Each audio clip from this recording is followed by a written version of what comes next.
Carissa Pavlika, TV Fanatic. Thank you all so much for being here today. It's lovely to meet you. Hi, nice to meet you too. You are the driving force behind the men on the series, so you're a pretty important group. Yes. Tanya, can you tell me about Marisol and her character arc? Yes, I play Marisol. I play Roman's girlfriend and stepmother to Valeria.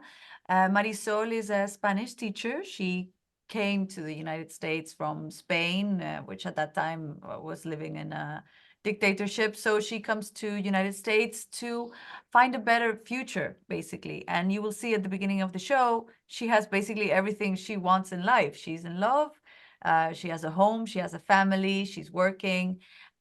She's a very kind, loving person, very intelligent, very emotionally intelligent, very forgiving. And as the show goes on, and with the arrival of Nestor Cabal into her life and Roman's life, there's going to start to be some shifts in her relationship with Roman, which will, I don't want to say any spoilers, but will make a bit, she will have more conflicts with him. Let's just say like that. And Drama drama. And also in relationship with Valeria, which I find very interesting, there's a sense of not belonging in the sense that she's not her mother, it's a stepmother. And again, the brother comes into their lives. He has more rights in a way to this family because he's blood related. In that sense, Marisol has no ties. So this makes her feel very unstable. So in a way, she's also going to try to not claim her position by defending, especially Valeria, which in the end, I think she's the character she adores the most, more even so than No. Well, she does. She is a very adorable character on a show that Absolutely. is sometimes filled with people where you're saying, how do you feel about them, their moral quandaries. Ramon's daughter does not have that stigma. So what's it like playing her, Corina, and what can you tell us about her and her arc? Yeah, she's super fun. She's Roman's daughter, and she was born in Cuba, but she um left very young. She grew up and spent most of her life in the United States. And yeah, I would say that um she's like a lot of teenagers. She's very curious and very um outgoing. But at the same time, I'd say she's very, very stubborn. She's very she knows what she wants. She knows what she thinks is right. And she will speak up on it. And she kind of gets sucked into her dad's world, and she tries to understand it, and she starts investigating, let's say. And yeah, she's trying to find some truth in some lies she's been told. Perfect way to put it. And Laura, what can you tell us about Janice, who is kind of the woman behind Mutiny and is working hand in hand with both Ramon and Burton? And what a fun role that is, playing in between those two characters. I know, I feel so lucky. And one of the things I loved about the two distinct relationships that Janice has with Roman and Burton is what different qualities both of those characters and actors brought out in Janice. Janice works in the nightclub at the Mutiny Hotel, the Mutiny Club. She manages all of the Mutiny girls who do these amazing dances, and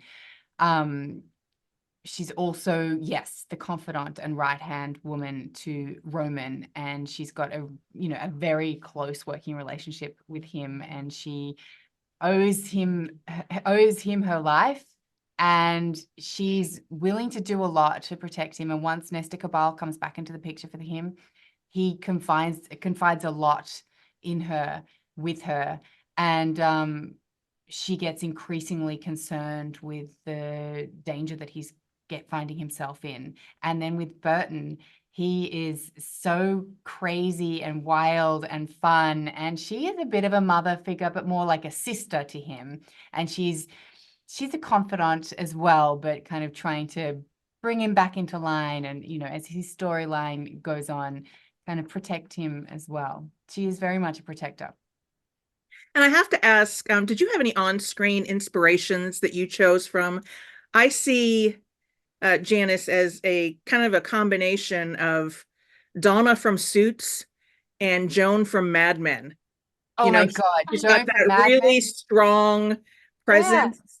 And yet, you know, sometimes I think that the men don't realize necessarily exactly what she brings to the table. Yeah, I love those. I love those references. I hadn't thought of them, but I think I'll take them. Thank you. Yeah, look, she's working behind the scenes. She's making sure everything is running smoothly. She's got a lot of plates spinning and a lot of people that she's kind of trying to keep happy and trying to placate and make sure it's all running well.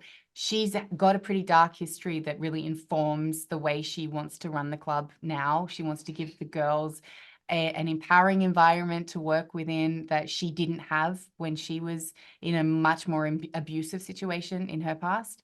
And I think, yeah, I don't know. I think she's such a fun character to play. And I love that you don't really, she's different people, different qualities come out with different people. And that her moral ambiguities really come to light as the show goes on. That happens kind of across the board. Kind of, yeah. Yeah. Corina, this is only your second credit, isn't it? Yes, yes. This is my first like bigger production. Yeah. What a great cast. And I mean, it's such a fun production and there's so much going on. What is Yeah. it like to call this, you know, your second? I mean, it's a major credit for you. Yeah, I mean, I'm so incredibly grateful and lucky to have such amazing people to work with. I mean, Danny and Yule are truly like mentors to me. Like they truly represent like a father figure and an uncle figure to me. And Tania and Laura, I confide in them whenever I had issues on set or I was struggling with a scene and you know the crew was amazing. Our cast word cast Laura and Maria. Oh, our PAs. We had the support. most amazing Support. PAs. Yeah. They were there whenever we needed anything, and I just felt super welcomed and supported and honestly, the bar is up here for any other production that I do. So yeah. I remember the first day that you had a really big day on set. Yeah. A lot of us were, because we were all staying in the same place in DR, and a lot of us were in an outdoor restaurant on the beach. And then she came back, or maybe Danny came back first, and they were like, guys, Corina smashed it. She was incredible. And then you came, and everyone was like, wow. You did so great. They were like, she slayed, and your parents were crying. I It know. was so beautiful. It's like a core memory for me because you know that was actually my first day on set, and so I was super nervous, and I didn't know like I didn't know if I did well or not, and just coming back to that, it was incredible. Yeah. You would never know that you were nervous watching you on screen. Yeah. She's a natural. Yeah. And Tania, my last question is for you. Why do you think people are still so enamored with this era and Miami and the mutiny in particular, so many decades after it all happened?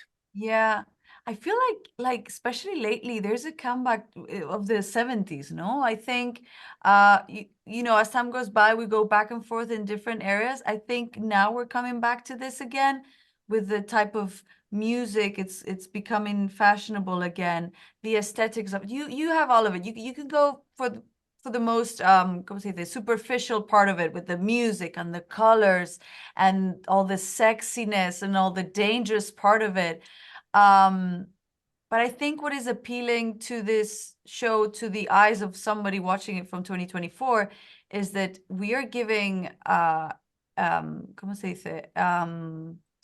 Agency to the Latino community as well, which was a big part of Miami in the 70s. We have a cast, well, most of the crew, if not all of the crew, is Latino. The cast, we have people from Colombia, Venezuela, Mexico, Cuba. It's just so international. And I think in the 70s, it was already like that. Maybe films made in the 70s weren't as inclusive, but that's the good thing, that now we can tell stories from the eyes of 2024 of that time and actually include all these people who have so many stories to tell from their own culture and their own communities. That's a beautiful answer. Thank you all so much for the time, and good luck with the premiere on Sunday. Thank you Thank so same to much. you.